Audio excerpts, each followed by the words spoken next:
جب وہ مال غنیمت مدینہ منورہ بھیجا گیا تو آپ مسجد نبوی میں بیٹھے تھے، وہ مال بکھرا ہوا تھا، ہاتھ پھیر رہے تھے، آپ کی آنکھوں میں آنسوؤں کا سیلاب تھا۔ کسی نے کہا کہ امیر، یہ تو جشن کا موقع ہے، خوشی کا موقع ہے، آپ رو رہے ہیں۔ تو انہوں نے فرمایا کہ میرے عزیز، یہ آنسو تشکر کے آنسوؤں میں حیران ہوں کہ وہ سپاہ جن کو پہننے کو پورا لباس میسر نہیں، جن کو کھانے کو پوری خوراک میسر نہیں، جن کو چلنے کو خچر و گھوڑے کی سواری میسر نہیں، وہ جنگلوں سے، بیابانوں سے، ریگستانوں سے اتنی زر و جواہر لے کر آئے ہیں، اور کسی کی نیت میں فطور نہیں آیا کہ سنی ادھر سے ادھر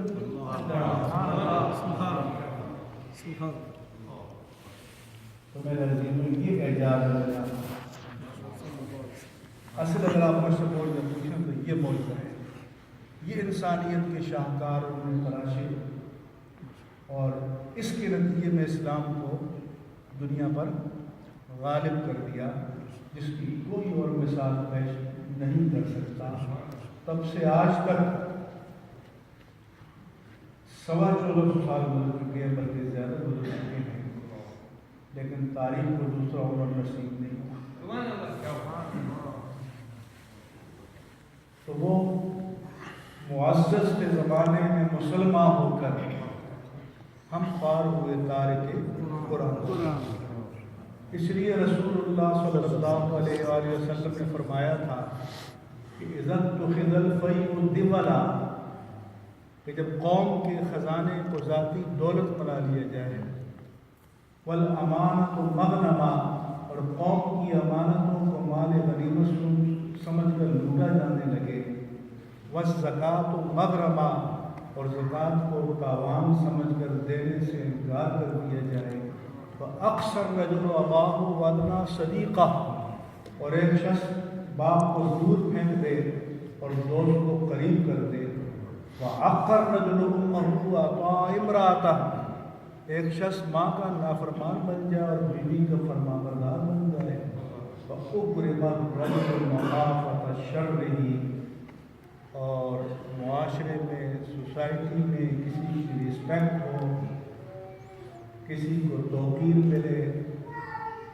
تو اس کے علم کی بنیاد پر نہ ہو، تقوی کی بنیاد پر نہ ہو، کردار کی بنیاد پر نہ ہو، کمال کی بنیاد پر نہ ہو، بلکہ اس لیے کہ وہ آپ کو نقصان پہنچا سکتا ہے، اس کے فساد سے بچنے کے لیے، اس کی شر سے بچنے کے لیے۔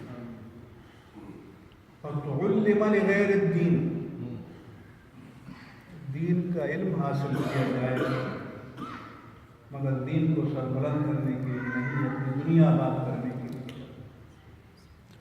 اس لیے اللہ کے رسول نے فرمایا کہ من تعلم علما یبتغی بہ وجہ اللہ، جس نے دین کا علم حاصل کیا ہو کہ جس دین کے علم سے اللہ کی رضا حاصل کی جا سکتی ہے، مگر اس نے کیا کیا ہو، لِیُجَارِی بِهِ الْعُلَمَاء وَلِیُمَارِی بِهِ السُّفَہَاء وَلِیَصْرِفَ وُجُوهَ النَّاسِ إِلَیْهِ أَدْخَلَهُ اللَّهُ النَّارَ، اس لیے کیا ہو تاکہ ڈیبیٹ کرے، مناظرے کرے، لوگوں پر چھا جائے،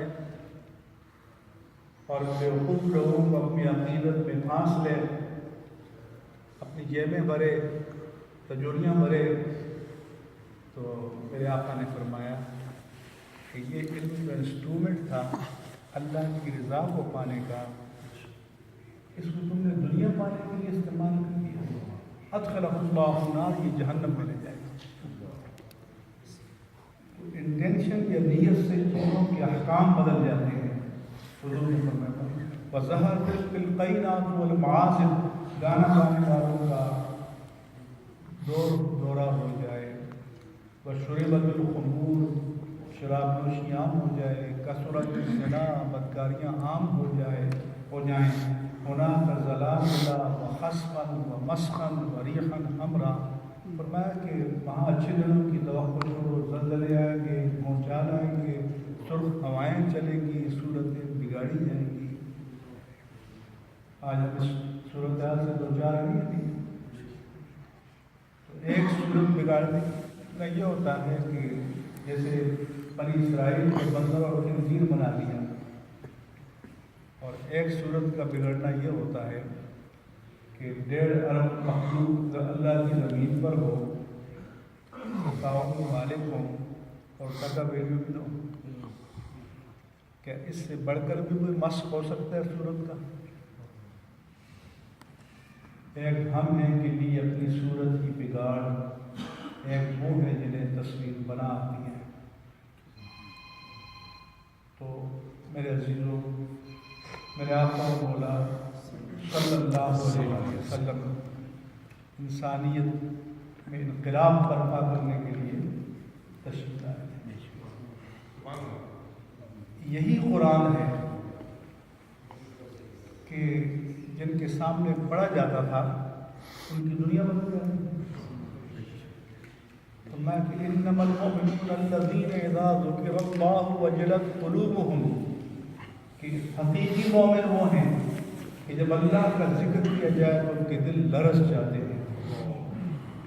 وَإِذَا تُلِيَتْ عَلَيْهِمْ آيَاتُهُ زَادَتْهُمْ ایمانا، اور جب ان پر آیات الہی کی تلاوت کی جاتی ہے تو اٹ اسٹرینتھنز دیئر ایمان، اس سے ایمان پاورفل ہو جاتا ہے، انرجیٹک ہو جاتا ہے، بڑھ جاتا ہے، ایمان میں طاقت پیدا ہوتی ہے۔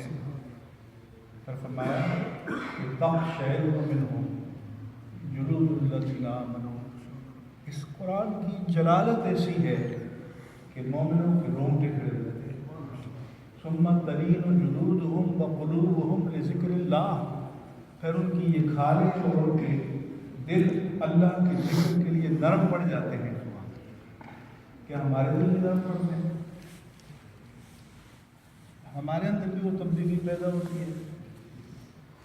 وہ ایک کلمہ جو پورے سمندر کے مزاج کو بگاڑ دے، کیا ہمارے اندر کا سمندر اس سے بھی بڑا ہے؟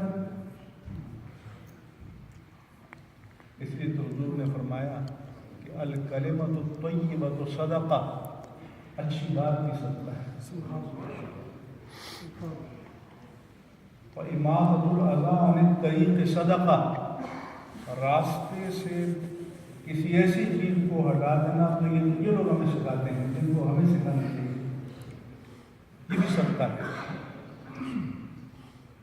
تو محدثین نے فرمایا حضور کی زبان سے مبارک سے نکلے ایک جملہ اگر کوئی بھی دین نہ آتا تو کہتے ہیں یہ جملہ ہی نجات کے لیے کافی ہوتا۔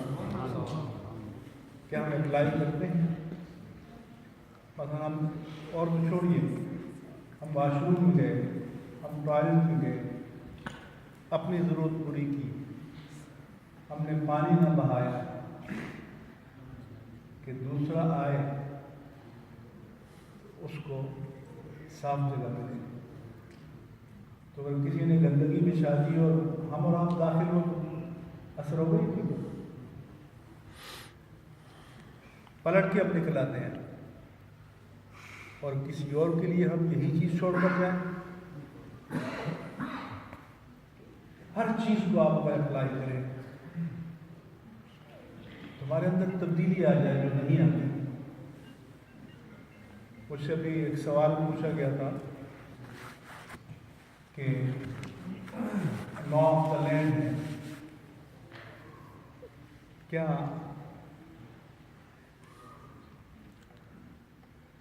ہم صرف اس کے پابند ہیں کہ قانون کی پاسداری کریں، اس میں شریعت کا بھی کوئی رول ہے یا نہیں ہے؟ تو میں نے کہا شریعت کا بھی ہے۔ فرض کریں یہ آپ کے ٹریفک قوانین ہیں، دوسری چیزیں ہیں،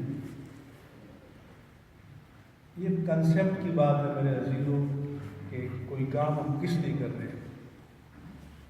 اگر ہم اس لیے کر رہے ہیں کہ ٹریفک وارڈن ہمیں دیکھ نہ لے، ٹکٹ مل جائے گا، تو ایک انسانی اور خود غرضی کا کام ہے۔ اسی چیز کو اللہ کے رسول نے فرمایا کہ لیس للمؤمن ان یذل نفسہ، کہ مومن کو جائز نہیں ہے، روا نہیں ہے کہ اپنے آپ کو ذلت سے دوچار کرے۔ صحابی نے کیا تو کیف یذل نفسہ، مومن اپنے آپ کو ڈیگریڈ کیسے کرتا ہے، ذلت سے دوچار کیسے کرتا ہے؟ فرمایا کہ وہ ایسا کام کرتا ہے کہ وہ بے توقیر ہو جاتا ہے۔ تو اگر آپ اس حدیث میں اپلائی کریں تو ملکوں کے اور قوموں کے وہ قوانین جو ہمارے دین سے کنٹراڈکٹ نہیں ہیں، اگر ہم اس کو اس لیے کریں کہ میں مومن ہوں، میرے ساتھ صرف میری توقیر نہیں، میرے دین کی توقیر وابستہ ہے، اور مجھے وہ کام نہیں کرنا چاہیے کہ میری بے احتیاطی اور بے عملی کی وجہ سے میرا دین بدنام ہو جائے۔ تو یہ بھی بات ہوتی ہے کہ دین کی حرمت و ناموس کے ہم محافظ ہیں، اور آج کل امت کا حال یہی ہے۔ دیکھ رہے ہیں آپ کہ کہیں کوئی داڑھی والا مسلمان گزرے، گھوم کر دیکھ لے تو اگر ڈر جاتے ہیں، پتہ نہیں براستی نکلتے۔ تو وہ مومن کہ جس کی آغوش میں ہر ایک کو امان ملنی چاہیے، اگر وہ اپنوں اور غیروں کے لیے خطرے کی علامت بن جائے تو یہ دین کی نفی ہے، یہ مومن کی بے توقیری نہیں ہے، یہ اسلام کی بے توقیری نہیں ہے۔ میرے عزیزو، آج ہم اس طرح کی صورتحال سے پوری دنیا میں دو چار ہیں۔ میں نے بھی ایک کالم بھی لکھا ہے، اب جا کے سعودی مفتی اعظم عبدالعزیز آل شیخ نے کہا کہ یہ لوگ دہشت گرد ہیں، ظالم ہیں، فسادی ہیں، اسلام سے کوئی تعلق نہیں ہے۔ اور شیخ الازہر ڈاکٹر احمد الطیب نے کہا، تو لاسٹ ایئر حج کا خطبہ جب ڈلیور ہوا تو مجھے ٹیلی ویژن والوں نے کہا اس پر کمنٹس دیجیے۔ میں نے کہا اس میں کچھ باتیں تو روٹین کی ہیں، توحید ہے، شرک ہے، بدعت ہے، کچھ مناسک حج کی باتیں ہیں، کچھ نئی باتیں ہیں کہ امام الحج نے یہ کہا کہ یہ دہشت گرد ہیں، یہ ظالم ہیں، ان کا اسلام سے کوئی تعلق نہیں ہے۔ تو میں نے کہا یہ 30 سال سے ہم اس حال میں جل رہے تھے، تب تو آپ نے اس کی تپش محسوس نہیں کی، آج یاد آپ کے قریب آ گئی ہے تو آپ نے تپش محسوس کی۔ اگر آپ نے پہلے دن اس کی تپش کو محسوس کیا ہوتا اور امت کے علماء ایک زبان ہوتے تو یہ آگ اتنی تباہی نہ پھیلائے۔ اور دعویٰ ہم کرتے ہیں کہ المسلم اخو المسلم، مسلمان مسلمان کا بھائی ہے، لا یظلمہ ولا یسلمہ ولا یؤذیہ، اس پر ظلم نہیں کرتا، اس کو بے سہارا نہیں چھوڑتا، اس کو بے آبرو نہیں کرتا۔ تو ہم کب فریاد کی انہیں؟ جب اس داعش کی اور اس فساد کیا سعودی عرب کی سرحدوں کے قریب آ گئی۔ کیا خیال ہے جب وزیرستان میں یہ آگ جل رہی تھی تو اس کی تپش نہیں محسوس کرنی چاہیے تھی؟ کہ کہیں اور یہ آگ جل رہی تھی تو کیا انہوں نے اس کو جسد امت کا ایک حصہ تسلیم کیا؟ اور میں نے کہا کہ انہوں نے کہا کہ مسلم حکمرانوں کو حقوق دینے چاہیے لوگوں کو۔ تو میں امام الحج سے پوچھتا ہوں، میں امام حرم سے پوچھتا ہوں، میں امام حرم نبوی سے پوچھتا ہوں کہ آج سعودی عرب میں جو کفالت کا ادارہ ہے، کیا وہ عہد قدیم کی غلامی کی جدید شکل نہیں ہے؟ وہ غیر مسلم ممالک جن کو شب و روز آپ کوسیں، وہاں بھی 5 سال 10 سال اگر رہ جائے تو اس کو انسانی حقوق مل جائیں، اور اگر کوئی پیدائش سے لے کر موت تک 60 سال وہاں گزار لیں تو کوئی اس کا حق نہیں ہے۔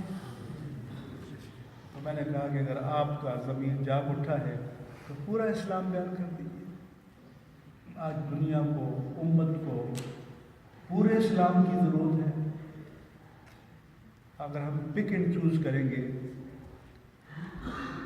تو نہ مسلمان کو امان ملے گی، اسلام کو غلبہ ملے گا، اسلام کو غلبہ تب ملے گا کہ جب اکراس دا بورڈ بلا تمیز ہم دین کو اپنا میرٹ اور دین کو اپنا معیار بنائیں، لیکن ابھی تک اس منزل کو ہم نے نہیں پایا۔ تو میں نے لکھا کہ انہوں نے نہ تکفیر نہیں کی، مفتی اعظم سعودی عرب نے بھی اور شیخ الازہر نے بھی،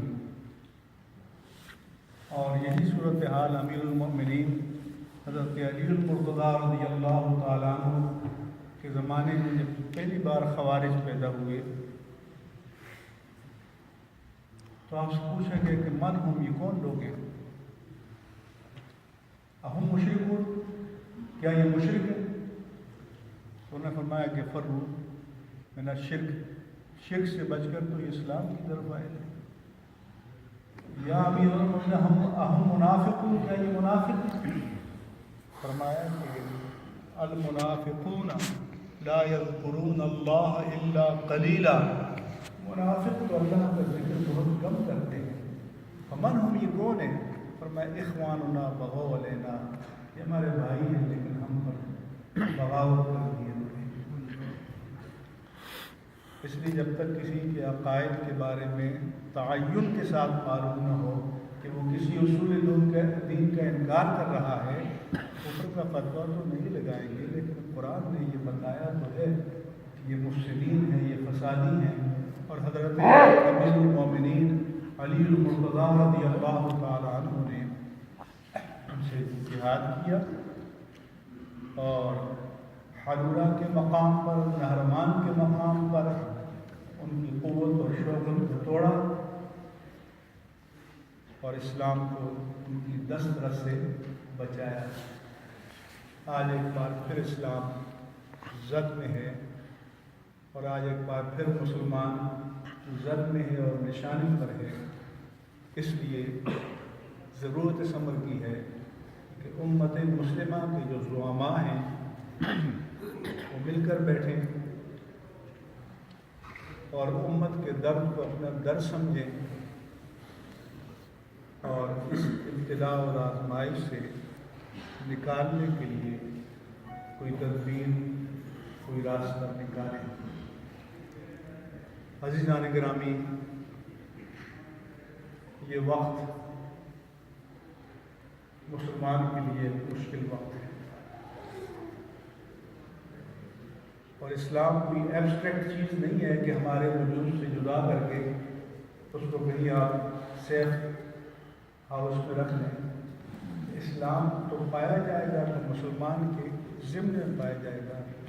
مسلمان اچھا ہے تو اسلام کو اچھا سمجھا جائے گا، مسلمان میں خرابی ہے تو اسلام کی طرف منسوخ کی جائے گی۔ اس لیے اسلام کی ناموس، اسلام کی عزت، اسلام کی آبرو آج مسلمان کے ہاتھ میں ہے۔ اسی لیے تو حضور نے فرمایا تھا، آپ سے پوچھا گیا کہ لا یضرکم من ضل اذا اهتدیتم، کہ اللہ قرآن میں فرماتا ہے کہ اگر تم خود ٹھیک ہو، ہدایت پر ہو، تو کوئی برباد ہو گیا تو برباد ہوتا رہے، ہمارا اس سے کوئی تعلق نہیں ہے۔ حضور نے فرمایا نہیں، تمہارا تعلق ہے، ایک ایک مسلمان سے تمہارا تعلق ہے، ایک ایک مسلمان کو بچانا تمہاری ذمہ داری ہے، ایک ایک مسلمان تمہارا ایسٹ ہے، تمہارا اثاثہ ہے، تمہارا حال ہے، تمہارا مستقبل ہے۔ بل ائتمروا بالمعروف وانہوا عن المنکر، تمہاری ڈیوٹی ہے کہ نیکی کا حکم دو اور برائی سے روکو۔ یا رسول اللہ، ہم روکتے ہیں لیکن مشکل ہے، اور میں جب بگاڑ اس حد تک آ جائے کہ الدنیا مؤثرہ فایجاد ذی رأی برأیہ، کہ دنیا کو لوگ ترجیح دیں، ہر ایک یہ سمجھے کہ بس میرا ہی موقف، میری ہی سوچ اچھی ہے، کسی کی سوچ اتھارٹی نہیں ہے، اس کی سوچ اچھی مانی جائے جو قرآن و سنت کے مطابق۔ ہمارے پاس کسوٹی ہے، ہمارے پاس میزان ہے، تو میں کہ علیک نفسک ودع امر العوام، پھر تم اپنے ایمان کو بچاؤ اور چھوڑو۔ پھر فرمایا کہ اس وقت جو دین پر چلے گا جب چاروں طرف ابلیسیت اور شیطانت کی جال بچھے ہوں گے۔ آج کل آپ دیکھیں کہ میڈیا ہے، انٹرنیٹ ہے، سوشل میڈیا ہے، پرنٹ میڈیا ہے، پھر یہ جو موبائل کی آفت ہے، بچوں کی بات بھی پکڑا ہوا ہے، چارجر پکڑے ہوئے ہیں۔ میں آپ اپنے آپ کہتا ہوں کہ بھائی کھانے کے لیے کچھ ہو یا نہ ہو، 2 موبائل ضروری ہے، 2 روٹیاں ہیں یا نہیں ہے، 2 موبائل ضروری ہے ہمارے۔ تو میرے عزیز اس وقت ایسے عالم میں دین پر چلنا اتنا مشکل ہوگا جیسے آگ کے انگارے کو مٹھی میں لینا آسان ہے۔ کھولتا ہو انگارہ آپ کو مٹھی میں پکڑنا آسان ہے۔ فرمایا کہ شاید انگارے کو مٹھی میں پکڑنا آسان ہو لیکن دین کو بچانا مشکل ہو جائے گا۔ فرمایا کہ اس وقت جو دین پر چلے گا اسے 50 افراد کے برابر اجر ملے گا۔ صحابہ کرام نے عرض کی یا رسول اللہ صلی اللہ علیہ وسلم کیا اس دور کے 50 افراد کے برابر؟ فرمایا نہیں، تمہارے 50 افراد کے برابر۔ اللہ اکبر۔ صحابہ سے فرمایا تمہارے 50 افراد کے برابر ملے گا۔ اس لیے میں آپ سے یہ بھی کہتا ہوں کہ جو نوجوان ہیں ان کو گلے لگاؤ۔ میں اپنا بھی کہتا ہوں، یہ بڑے بڑے جو آتے ہیں نا میری عمر کے، اب یہ مسجد میں نہیں آئیں گے تو کہاں جائیں گے؟ کون پوچھتا ہے؟ وہ ولی دکری نے کہا تھا پہلے جو آپ کہہ کر بلاتے تھے اب وضو کہتے ہیں۔ وقت کے ساتھ خطابات بدل جاتے ہیں، پہلے تھے بے خانہ میں اب ہے مسجد میں ولی۔ عمر کے ساتھ مقامات بدل جاتے ہیں۔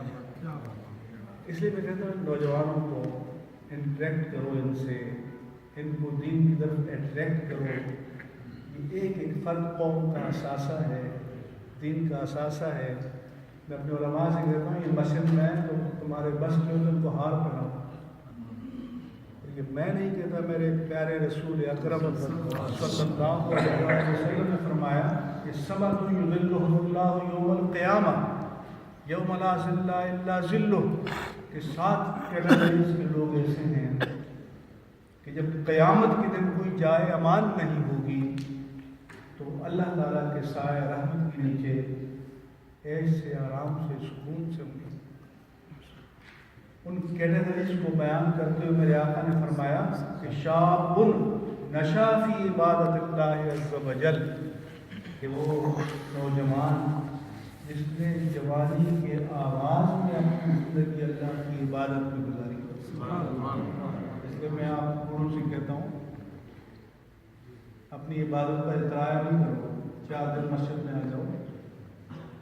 آپ کے اور میرے سجدوں کی اللہ کی بارگاہ میں وہ قیمت نہیں ہے جو اس فساد کے زمانے میں ایک نوجوان کے سجدے کی، کیونکہ ان کی شیطانی قوتیں، ان کے سارے جذبات اپنی جولانی پر ہوتے ہیں، سب طرف ترغیبات ہیں، شیطان کے جال بچھے ہوئے ہیں۔ تو ان میں سے میرے آقا کا کوئی غلام نوجوان اپنا دامن بچا کر آ جائے تو اس کا استقبال کرو۔ تو کسی کا بھی بیٹا ہو، آپ کا بیٹا ہے، وہ اسلام کا بیٹا ہے، فرزند اسلام ہے، اس کی قدر کرو۔ وہ اسلام کا اثاثہ ہے، وہ اسلام کی دولت ہے۔ ہو سکتا ہے اللہ تعالیٰ اس سے آگے چل کو کوئی بڑا دین کا کام دے دے، حدیث میں ہے۔ اور ظاہر کو بھی دیکھو، ان اللہ یعید ھذا الدین بالرجل الفاسق، کبھی اللہ تعالیٰ کسی فاسق مرد سے بھی دین کا بہت بڑا کام دے دیتا ہے۔ تو اس لیے میں کہتا ہوں کہ اپنے بچوں کو آپ مہربانی کریں اور دین کی طرف لائیں۔ یہاں ہم آتے ہیں، لوگوں کی داستانیں سنتے ہیں، بچوں کی نافرمانیاں سنتے ہیں، اولاد کی آوارگی سنتے ہیں، ماں باپ کو 4 آنکھوں سے روتا ہوا دیکھتے ہیں، دل خون کے آنسو روتا ہے لیکن پھر کہتے ہیں کہ ان کو اگر آپ نے محبت رسول کی حصار میں پالا ہوتا تو یہ آپ کے ہاتھ سے نکل سکتے تھے۔ ایک مرتبہ میں ایک جگہ یہ امریکہ ہی میں جا رہا تھا، تو ایک ڈسٹی سا ماحول کسی کورڈ جگہ میں نے کہا یہ کیا ہے؟ تو انہوں نے کہا کہ یہ وہ پلانٹس جو افریقن ایٹماسفیئر میں پیدا ہوتے ہیں وہ یہاں پلانٹ کیے گئے ہیں، ان کے لیے وہ ایٹماسفیئر، وہ درجہ حرارت، وہ ماحول پیدا کیا گیا ہے تاکہ وہ پلانٹس، وہ پودے نشو و نما پائیں۔ تو پھر میں نے کہا جو مدنی پودے ہیں ان کے لیے بھی تو مدنی ماحول پیدا کرو، ان کے لیے بھی وہ ماحول پیدا کرو دین کا، پیار کا، محبت کا، تاکہ وہ نشو و نما پا سکیں۔ ربوبیت کے معنی کیا ہے؟ ایک حدیث میں ہے کہ یہ اس پر ٹائم کتنا ہے؟ 20 منٹ کب تک ہے؟ 20 منٹ 10 منٹ ہاں 10 منٹ 10 ہاں؟ جب ٹائم ہو مجھے بتا دیجیے گا، اس وقت میں اسٹاپ کر دوں گا۔ 1 گھنٹہ 20 منٹ 11 بجے 11 بجے صبح ہونے میں 6 گھنٹے بعد میں عرض کر رہا تھا